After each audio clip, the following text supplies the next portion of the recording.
Vemos Sasha, que é a Atena do século XVIII. Ela estava em seu leito e vagarosamente abre seus olhos. Sasha finalmente despertou. Isso aconteceu porque Saori voltou para o futuro, sendo este o lugar onde ela deveria estar. Tenma também desperta após a espada de Hades ser retirada de seu peito. Ele se preocupa com Sasha e rapidamente se vira. Nesse momento, Tenma vê que sua amiga finalmente acordou. Sorrindo, ele dizia: "Você acordou, Sasha. Isso realmente é muito bom." Tenma estava feliz e Sasha perguntava: "Tenma, você estava me protegendo, não é? Obrigado." O cavaleiro de Pégaso do passado segura a mão de Sasha e a responde: "O que você está dizendo? É claro que sim, foi como eu te prometi. Certamente eu vou continuar te protegendo daqui pra frente." Sasha e Tenma estavam sorrindo, mas nesse momento o Pégaso se lembra de Alone. Ele se assusta e se vira rapidamente para o outro lado. Alone estava indo embora dali em silêncio. Ele já estava passando por algumas ruínas e nem sequer olhava para trás.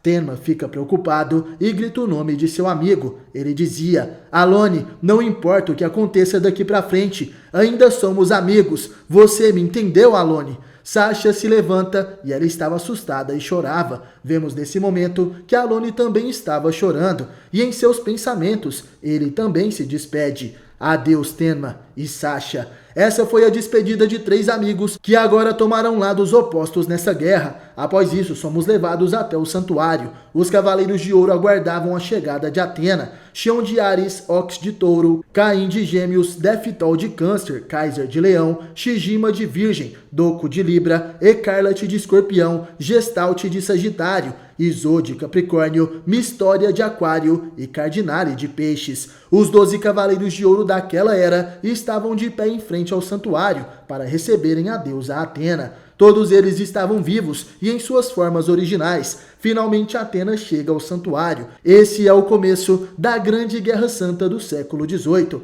Enquanto isso, no futuro, vemos o rosto de Seiya de Pégaso. Ele estava acordando. Marin e China estavam ao lado de Seiya. Elas ficam surpresas. O Cavaleiro de Bronze agora estava se mexendo. Seiya finalmente acordou. Seiya de Pégaso abre seus olhos. Ele estava surpreso ao ver Marin e China naquele lugar. As 2 Amazonas de Prata agora estavam aliviadas. O Cavaleiro de Pégaso voltou ao normal. Seiya se levanta da cadeira de rodas. Ele não entende o que estava fazendo ali e por isso estava cheio de perguntas. O que aconteceu comigo? O que aconteceu até agora? Nesse momento, China de Cobra conta a verdade para Seiya. Ela explica o que aconteceu até aquele momento. E de repente, Marin percebe algo. O anjo que as ajudou desapareceu. Aquele anjo sumiu. O que teria acontecido com ele? Nesse instante, somos levados até o Olimpo. Aquele era o colossal palácio de Artemis, a deusa da lua. Vemos a lua gigantesca atrás daquele lugar e de repente ouvimos um grito.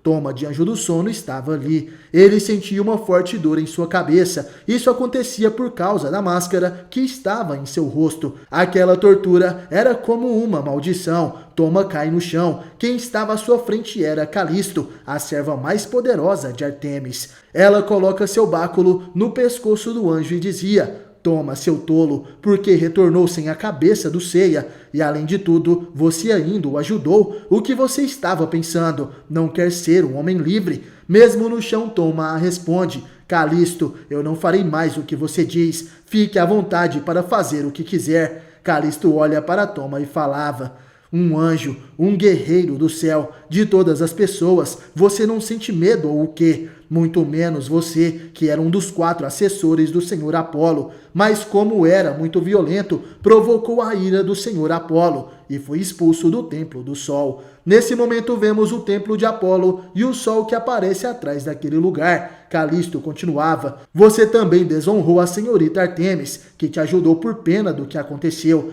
e assim foi confinado na prisão da lua." Nesse momento Toma responde: Eu só estava tentando procurar a minha irmã. Eu fiz tudo por causa disso." Calisto diz que não queria saber as razões de Toma. "Vou falar novamente. Mate o Seiya. Aquele homem é a causa de tudo isso. Se o Seiya deixar de existir, também deixará de existir o sofrimento da senhorita Atena.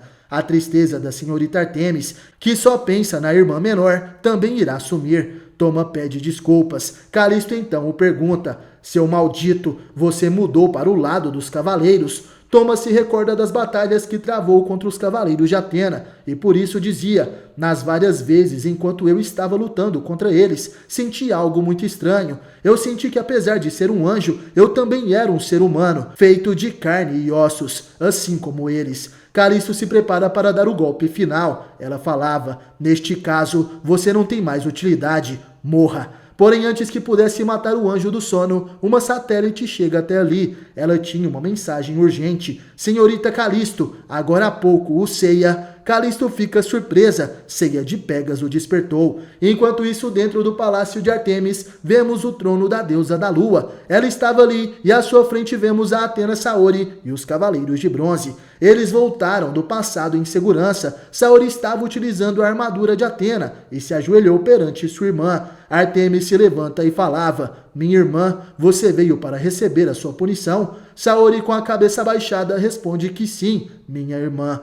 Ártemis se aproxima e diz: o pecado que você cometeu é difícil de perdoar. Ordeno que você viva em reclusão na prisão rochosa do Olimpo por exatos 1000 anos. Saori acata o castigo dado por Ártemis. A deusa da lua então continua: e vocês, os 4 cavaleiros de bronze, além de vocês perderem o título como cavaleiros, serão confinados na prisão da lua por 100 anos. Shiryu, Shun, Yoga e Ikki também prestavam reverência para Ártemis. Eles também aceitam este castigo. Porém, nesse momento, Atena intercede por eles. Ela dizia: por favor, espere, minha irmã. Eu receberei a minha punição por completo. Mas eles estavam somente me obedecendo. Seja um pouco mais leniente com a sua punição. Por favor. De repente, Ártemis ordena para que Atena fique quieta. Você levou os céus e a terra à beira do colapso. Se isso chegar nos ouvidos de meu irmão, ele é aquele que possui o senso de justiça mais forte dentre os 12 deuses do Olimpo. Certamente, com ele, não haveria perdão. Atena fica assustada. Nesse momento vemos uma carruagem que voa nos céus. Aquela carruagem era puxada por 3 cavalos alados. Aqueles 3 Pégasos utilizavam armaduras e puxavam a carruagem do sol. Vemos que o deus Apolo estava naquela bica e o sol vinha logo atrás. Sendo assim, Ártemis dizia: e então, minha irmã, aceite sua punição agora enquanto há tempo. Atena, sem hesitar, responde que sim, mas nesse momento o deus Sol chega até o templo de Ártemis. Ele dizia: ingênua. O brilho do sol chega até aquele lugar. Ártemis e Atena ficam assustadas. A carruagem de Apolo descia dos céus, e de braços cruzados vemos o poderoso deus do sol. Sua armadura era robusta e parecia com as chamas do próprio sol. O cosmo que ele emanava era radiante e nobre. As deusas e os cavaleiros de bronze estavam assustados com sua presença. Eles diziam: ah, mas que nobreza, ele é radiante, é como se todo o mal deste mundo fosse reduzido a cinzas.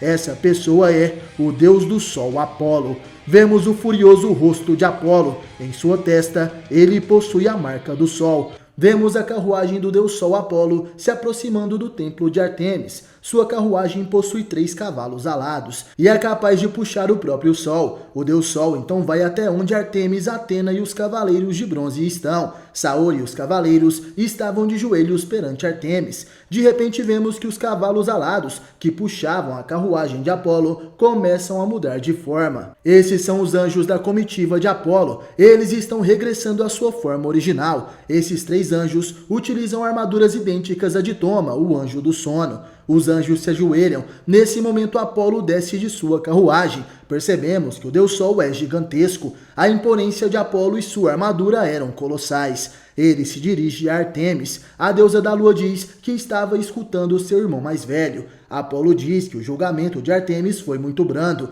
Você planejava consertar as coisas com um castigo tão rápido como esse? Ártemis fica sem palavras e Apolo chama por Atena. A deusa da terra olha para seu irmão mais velho e Apolo dizia: você será denegrida a ser uma serviçal do céu por um período de 3.000 anos. O santuário deveria ser totalmente incinerado e os cavaleiros deverão ser todos exterminados. Apolo estava furioso. Esse era o seu julgamento. Os cavaleiros de bronze ali presentes ficam surpresos. Shun, Shiryu, Yoga e Ikki não acreditavam no que acabou de acontecer. Athena rapidamente se levanta. Ela dizia: espere um pouco, irmão mais velho, deixando de lado o meu castigo. Eu não posso consentir com um castigo tão severo de tal magnitude. Apolo gritava: sua tola, você não compreende o tamanho do grande pecado que você mesma cometeu. Se o Imperador Celestial soubesse disso, esse castigo não seria o suficiente. Não só o santuário, mas também toda a superfície terrestre seriam completamente destruídos.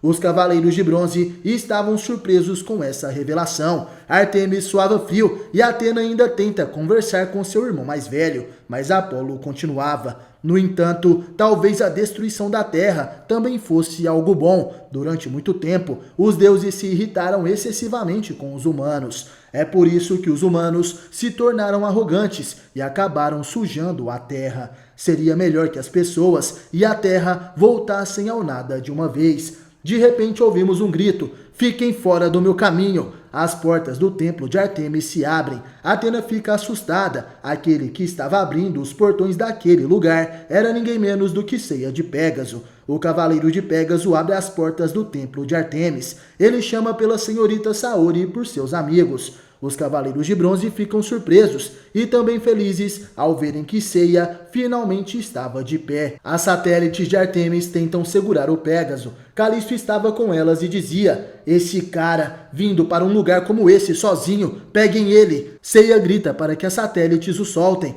Ele consegue se soltar das guerreiras de Ártemis. Ceia corre na direção de Athena. Ele pergunta se Saori estava bem. Athena chama por Ceia e o cavaleiro de Pégaso se reencontra com seus amigos. Ele dizia: todos vocês também fizeram isso por mim. Eu agradeço de verdade. Realmente eu fiz vocês passarem por muitos problemas. Os cavaleiros de bronze sorriem. Eles perguntam do que Ceia estava falando. Isso não foi nada. E de repente, o cavaleiro de Pégaso percebe uma presença ameaçadora. Quem estava atrás dele era Apolo, o deus Sol. Ceia se assusta. Ele se vira e diz: você deve ser Apolo. Ceia coloca suas mãos no chão daquele lugar. Ele se põe de joelhos e com a cabeça encostada no chão dizia: não me importo com o que vai acontecer com a minha vida, mas por isso te peço que poupe a vida da senhorita Saori e dos outros.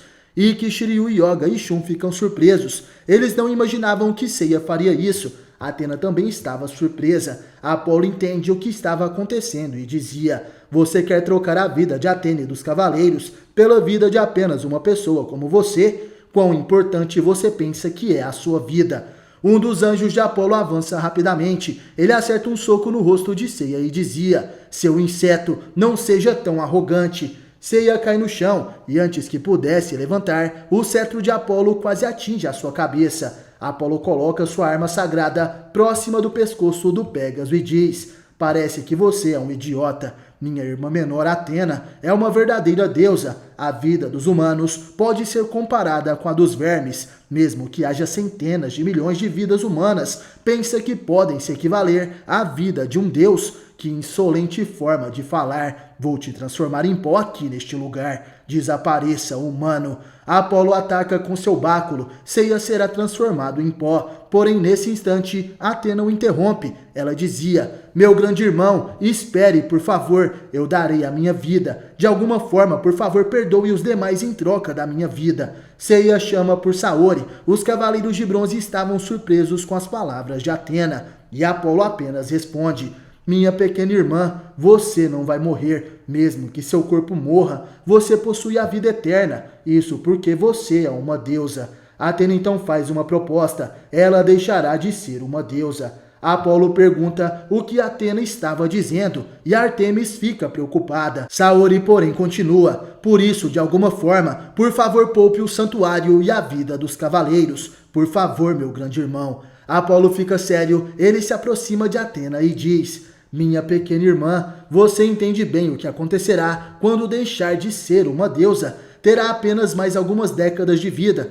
Isso é como ter a vida de uma larva. Saori diz que estava preparada para isso. Apolo não se conformava. A estupidez de sua irmã chegou a esse ponto. Ártemis suplica para que o seu irmão mais velho perdoe Atena. A deusa Atena é apenas uma menina com ideias equivocadas, então ele deveria perdoá-la de alguma forma. Apolo, porém, não dá ouvidos. Ele olha para Atena e diz: minha pequena irmã, eu te perguntarei apenas mais uma vez. Você deixará de ser uma deusa e será rebaixada a uma mera humana? Saori, com um sorriso, responde que sim. Nesse instante, Apolo ativa o poder de seu báculo. Todos os 5 cavaleiros de bronze ali presentes e Saori começam a sofrer. Suas imagens são distorcidas e de repente todos eles desaparecem do templo da lua. Quem restou ali foram apenas Apolo e seus anjos, assim como Ártemis e suas satélites. Os servos dos deuses do sol e da lua estavam surpresos. Atena e os cavaleiros de bronze desapareceram. Apolo se prepara para ir embora e Ártemis rapidamente chama por seu irmão mais velho.